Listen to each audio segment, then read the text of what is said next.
This is just AMZN for Wednesday, June 30th, 2021. I was just recording a video, this video, and I had an internet issue in Zoom that I'm using to record the video. Just stopped and it kind of the video rendered, but it's me talking at the end of it, which I'd like to kind of go back through it. So I'm redoing it, and now it's July, obviously looking at the date. But anyway, I'm going to try and do this quicker. And yeah, so this is where I left off Tuesday. We were making an ascending triangle. We had I thought at first this was a hammer. This looks like a hammer, but then I saw that there's a little bit of an upper wick here. So it's a little bit more of a high wave candle. We ended up coming back into this high wave candle's range at the end of the day. So there's still the possibility, kind of what I drew, if we have like an ascending triangle to break out, retest, and go, we could still have that if we go like that tomorrow. We could also roll over. So I'll show you the daily in a sec. But we did kind of do this sort of thing with an S curve, but then we ran into much more bearish pressure, and we just sold off. We held the 21 really well, way better than we did on Monday. So this was forming this kind of triangle here, and we actually did a really good job rallying back to the 21. We didn't really do that here. This was trading right on the 21, and then it broke down, and then it retested, and then it didn't touch it again. So it's very different than what happened in here. And so that's where we find ourselves, that we kind of rolled over. So I've been having not necessarily Zoom issues, but I've been having internet issues all day. So I was really not looking to trade. Also, I was good with where my month was ending. But yeah, it kind of occurred to me, it's like, oh, if I'd put on a trade or been in the middle of sending it, there's a chance I could have lost internet and had an issue with the setup. And I always try to do an order triggers, order, cancel, order. That way I've got the whole thing set up. So when I'm setting up my order, when I was doing my order on Monday, buying at 12, stop at 11, target at 15, I set that all up in one order. And then as I move a stop, I quickly, hang on. I get the new order set up. I click cancel on what's left from the first order, the OCO portion of it, and then resend the new OCO. That way, within seconds or less than that, I have the target of 15 and the new stop wherever it needs to be right away. So that's something I've done just to help manage that. So with this lower wick today, right at the open, it's possible that we came right back into this price. This price was 12.05, and I didn't have an order out at 12. I don't normally trade right out the gate with options. I'm just not that good at it. I'm better mid-morning, like around 10 or kind of later. And, I was really just starting to look for trades in this time on Tuesday, and this just didn't set up to me how I thought it, really fit what I've been looking for. It had a really great dip back down here, kind of retesting the oversold price from this double bottom. It didn't do that same thing on the what was it? It didn't come back down and dip as much on the stock here. So that was one thing I didn't like about it, but this was a great double bottom here on the stock. So it's kind of like, if you bend the rules a little bit, it totally fits. Would have worked great. Buying at 12, target at 15, worked great. If I had an order out to do this again, buy at 12, target at 15, I would have been in and out in like 5-6 minutes, like maybe less. That's how quickly it can move. But I don't know if this low of 12.05 was somebody getting stopped out and marketed out at 12.05. I don't know if somebody was buying at 12.05. There's just no way to know what actually happened right there.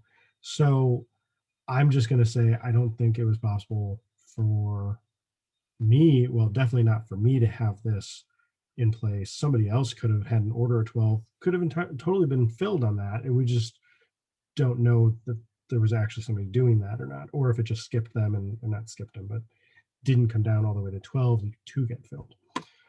So anyway, with what happened today, it didn't really play out the same. Even later in the day, as this is selling off, if you had an order to buy at 12 here, there was not much time for it to bounce there, and it really wasn't showing signs to bounce at this part of the day. You can see at that part of the day, it's held below the 21. You got to have a major rally after this kind of candle. If you bought at 12, hopefully you can get out at 12 because it did come back up to the $12 price to actually 12.05 again. But it was already showing it was rolling over. So with it looking like it was going to roll over kind of at this part of the day, I was thinking, well, maybe a put, but then the puts we were having a harder time kind of figuring out what that was going to look like, which put to get into. This was not the right put. This is the 3,200 put. If we look at 3,300, so zoom all the way in here. This one's no good. This is getting more expensive. So I'd probably bring it in, to next week to see what that's doing. So the 3,300 for next week, it's pretty inexpensive. I mean, $6, but it only went up to like 7. So you don't get much of a move.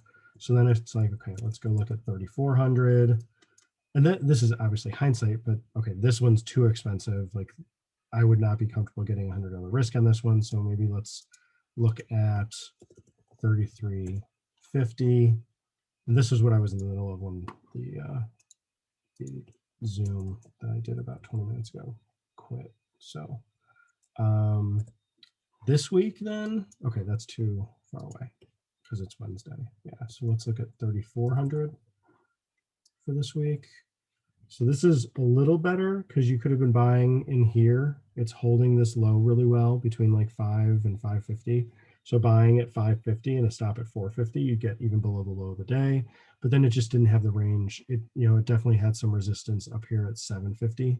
So if you were buying at 550, that would have only been 2R. Entirely possible to do that. If we go a little bit closer, let's look at 3,425. The volume's a little lighter on this one. Maybe you could have been buying at 10. This is exactly right where it was when I was looking at this, because if you look at today, as this was holding here, we had kind of a double top here. We have a bit of a double top shape on the RSI. It kind of regrouped or retested, not even retested. It revisited oversold. I don't know how to describe it, but you had kind of a dip back down here on the oversold on the put. So that's a good place to be getting in. We're just missing some candles here. I mean, this is really, really light, but it's possible to have bought at 10. This tick candle was a 9. So I don't know if I would have been comfortable buying at 10, stop at 9. But if you did that, it looks like it would have worked to get up to a target of 13 over here. So that would have been, wow, that would have been on this candle. So that's again, holding it a lot longer. This has much later volume, so I don't know if there was any other prices. Like on some of these that are really low volume, it could have $100 spread for the bid and the ask. So you could buy at 10 and then get immediately stopped out at 9, or with slippage and it's even worse. And I've had things like that happen. It's been a while because I try to avoid those ones that are riskier like that. So now this is much better volume, 3,450. We actually get in the money later in the day. We were in the money at open. So this is probably a little too close, but the volume's great. You got some smaller candles in here, but I don't know what you would pick for your $100 risk. So maybe let's go 3,440, see what that's doing. This is a little better, better than the 3,400 or 3,425. So I like this double bottom here and kind of a revisit. Like it almost is touching it 3 times, like a triple bottom sort of thing, like that idea. Like this would be like a double bottom shape, and then like this revisits a separate time. That's kind of what I'm noticing. So that would have been, it actually made the mark here. You're buying after this. That would have been buying at like the close here, maybe buying at 13 and a stop at 12. I think that would have been doable. It gets a little pricey there, but if you're seeing the oversold hit really well, that's where I'm more inclined to do it. So Let me get back to the stock. So that would have been, I think, as this is happening. Oh, I forgot to check what time that was. What was this? Oh, my, okay. There we go. Gotta get that out of the way. Okay, 12:35. So we look at this, 12:35. So that would have been on this candle. That would have been great because you're buying a put on a bullish candle, which means it should give you the better value, the better price for it. And then it does an inverted hammer. This turns into even a reversal, totally rolls over. So you're actually buying on kind of what turns into a double top on its way back up. So you're early, you're definitely early. You're not waiting for a double top to form and then getting in later. Let's say you waited to get in later on a retest. Let's say you get on this candle because you don't know that this is going to be the next high. So if you're getting in at 110, so 110 is this. It doesn't come all the way back down here. The 110 candle, if you bought somewhere in that candle, let's say you got in at 1350, you would have needed to stop down at like 12 to be comfortable. So 1350, stop at 12, that's $150 risk. So that's a bit of a stretch. You know, you're extending yourself a little bit, or you have a little bit of a bigger R than what I talk about, $100 risk. Still possible. You could have done a $100 risk, but be ready to be stopped out almost instantly. And that can entirely happen. So this tick candle came in at 1320. So maybe even setting it up at 13 by 12. And if you don't get filled, you don't get filled. Then I would have looked for a target higher. So if I got into this at 13, if it filled, let's say 1350, because that would have worked. Your target would probably, your target would have been 1650. I think that would work here with where this resistance was, but you'd probably want to hit the 18 or want to hold to that. And this candle, if you had it at 1650, I think this candle could have given you some positive slippage, and maybe again you filled at 1750. Just depends on how fast that moved. So that probably would have worked. It's just, it is a little bit more expensive to do that. But that's how you could have played it bearish. But we're back in this week's options. You want to be watching it. You want to make sure that you're getting out on a really big bear move, which could have been this candle or this candle or this candle, something where it's showing the direction and it's strong with some volume. So maybe not this one, probably this one or this one. Or at some point where it is a bearish candle, like this candle was a really bearish candle at one point, and to get in when it's taking out some bull candles, because that's going to be the time when the market makers are allowing the premium to go back in. It's going that direction.